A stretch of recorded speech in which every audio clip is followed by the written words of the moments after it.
오늘도 하나님께서 여러분들을 축복하시고 여러분들의 삶에 적극적으로 함께 하시기를 간절히 소망합니다. 우리 함께 주님을 기대하여서 기도하겠습니다. 참 좋으신 하나님, 하나님의 거룩하심과 그 긍휼하신 은혜를 기대하여서 하루를 시작합니다. 우리 가운데 임하시는 하나님께서 우리를 통해서 역사해 주시고 하나님의 거룩하심과 그 긍휼하심의 분명하고도 확실한 증거가 드러나게 하여 주시옵소서. 예수님 이름으로 기도드립니다. 아멘. 우리 함께 찬송가 317장 부르겠습니다. 찬송 317장입니다.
(28장) 19절서부터 28절 말씀 나눕니다. 자기의 토지를 경작하는 자는 먹을 것이 많으려니와 방탕을 따르는 자는 궁핍함이 많으리라. 충성된 자는 복이 많아도 속히 부하고자 하는 자는 형벌을 면하지 못하리라. 사람의 낯을 보아주는 것이 좋지 못하고 한 조각 떡으로 말미암아 사람이 범법하는 것도 그러하니라. 악한 눈이 있는 자는 재물을 얻기에만 급하고 빈궁이 자기에게로 임할 줄은 알지 못하느니라. 사람을 경책하는 자는 혀로 아첨하는 자보다 나중에 더욱 사랑을 받느니라. 부모의 물건을 도둑질하고서도 죄가 아니라 하는 자는 멸망받게 하는 자의 동류니라. 욕심이 많은 자는 다툼을 일으키나 여호와를 의지하는 자는 풍족하게 되느니라. 자기의 마음을 믿는 자는 미련한 자요 지혜롭게 행하는 자는 구원을 얻을 자니라. 가난한 자를 구제하는 자는 궁핍하지 아니하려니와 못본 채 하는 자에게는 저주가 크리라. 악인이 일어나면 사람이 숨고 그가 멸망하면 의인이 많아지느니라. 여러분, 부자가 어떤 사람일까요? 부자는 당연히 돈 많은 사람이죠. 그 돈 많은 것을 가지고 자기가 원하는 것, 하고 싶은 것을 하면서 살아가는 사람, 그게 바로 부자입니다. 요즘 젊은 친구들이 그냥 그런 단어를 쓰더라고요. 플렉스라고 합니다. FLEX라 그랬는데 플렉스라는 게 뭐냐라고 봤더니만 다른 게 아니라 우리말로 하면은 돈자랑이에요. 돈자랑.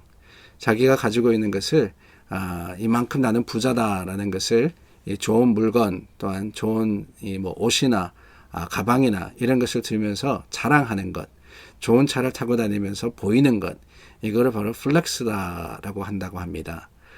부자라는 사람은 플렉스 할 수 있는 사람이다 라고 할 수도 있을 것 같습니다. 그런데 여러분, 세상이 그렇게 이야기하는데 과연 성경은 어떻게 이야기할까요? 성경은 어떤 사람이 부자라고 하겠습니까? 오늘 저희가 나눈 잠언의 말씀을 보니까 오늘 말씀은 바로 이 부에 대한 이야기가 많이 나오는 것 같습니다. 오늘 말씀에 보니까 이 재물, 빈궁, 또 궁핍 이런 단어들이 여러 번 반복해서 나옵니다. 과연 성경이 말씀하시는 부는 어떤 것일까? 세상이 이야기하는 것처럼 많은 것을 가지고 또한 많은 것을 자기를 위해서 쓸 수 있는 그런 사람이 부자일까? 여러분 19절 말씀해 보니까 자기의 토지를 경작하는 자는 먹을 것이 많으려니와 방탕을 따르는 자는 궁핍함이 많으리라. 먹을 것이 많다, 궁핍함이 많다. 당연히 이것이 부의 기준입니다. 그러나 여러분 이 말씀이 우리에게 주시는 이 교훈은 많다 적다가 아닙니다. 어떤 사람이 부자냐? 당연히 많은 사람이 부자지만은 그 많은 것을 어떻게 이루었느냐라는 것이 중요한 거예요. 자기의 토지를 경작하는 자, 자기에게 주어진 것을 가지고 열심히 수고하여서 땀을 흘려 거두는 자는 부자입니다. 그런데 여러분 궁핍함이 많으니라 그래서 이 사람은 없는 사람이구나, 가난한 사람이구나, 먹을 것이 많지 않구나 라고 생각할 것 같은데 이 19절 말씀해 주시는 부라는 것에 대한 교훈은요, 그게 아닙니다. 방탕을 따르는 자는 이렇게 이야기를 하고 있어요. 방탕한 자, 방탕하다는 것이 무엇이냐? 다른 게 아니에요. 자신의 책임, 자기에게 주어진 것에 최선을 다하지 않는 것, 그것이 바로 방탕입니다. 자기 마음대로 말씀 따라서 살지 않는 사람이 방탕한 사람이다 라고 할 수가 있죠. 어떤 사람이냐? 다른 게 아닙니다. 여기에 중요한 한 가지에 이 생각해야 되는 게 나오는데 다름이 아니라 내게 주어진 것, 그게 아닌가 하는 생각이 들어요. 방탕하는 자, 방탕을 따르기 때문에 궁핍함이 많아진다. 있는 것을 다 탕진하게 되어 있습니다. 그런데 있었다라는 게 중요하다는 거예요. 내게 주신 것, 그것이 크든 작든 최선을 다해서 그 주신 것에 대한 책임을 할 때 그 사람은 부자이지만 그 반면에 아무리 많은 것을 가지고 있다 할지라도 거기에 대한 하나님 말씀을 따른 책임을 지지 못하는 사람은 결국에는 가난한 사람일 수밖에 없는 겁니다. 부라라는 것은 규모에 있는 것이 아니라는 거예요. 부라는 것은 지혜에 있습니다. 삶의 모습에 있는 거예요. 많이 가졌다 할지라도 정말 자린고비처럼 자기에 대해서만 쓰고 남에 대해서 쓸지 모르는 사람, 우리가 그 사람을 부자라고 할 수 없는 것은 다른 게 아닙니다. 쓰는 방법이 잘못되었기 때문에 아니겠어요. 가난하다 할지라도 그 가난을 통해서라도 조금이라도 정말 이 콩알 한 조각이라도 나눠 먹는다는 그 말과 같이 이웃을 사랑하고 이웃을 위해서 자신이 가진 것을 조금이라도 쓸 수 있는 사람이라면은 그 사람은 넉넉한 사람이고 부한 사람이 아니겠습니까? 그렇습니다. 재물 얻기만 급급한 사람은요, 그 재물이 아무리 주어져도 잘 쓰지 못해요. 그냥 평생 벌벌벌 떨다가 죽을 때 아무것도 가지지 못하고 아무것도 가져가지 못하는 것, 그게 바로 우리의 모습 아니겠어요? 적신으로 왔다가 적신으로 가는 거예요. 그런 사람들이 얼마나 불쌍한 사람들입니까? 그게 바로 빈궁이에요. 그게 바로 빈궁. 많이 가졌다 그래서 부자가 아니라 많이 가졌어도 가난할 수 있다는 것을 우리는 기억해야 합니다. 그렇다면 여러분, 부한 것은 무엇이냐? 26절 말씀입니다. 27절 말씀입니다.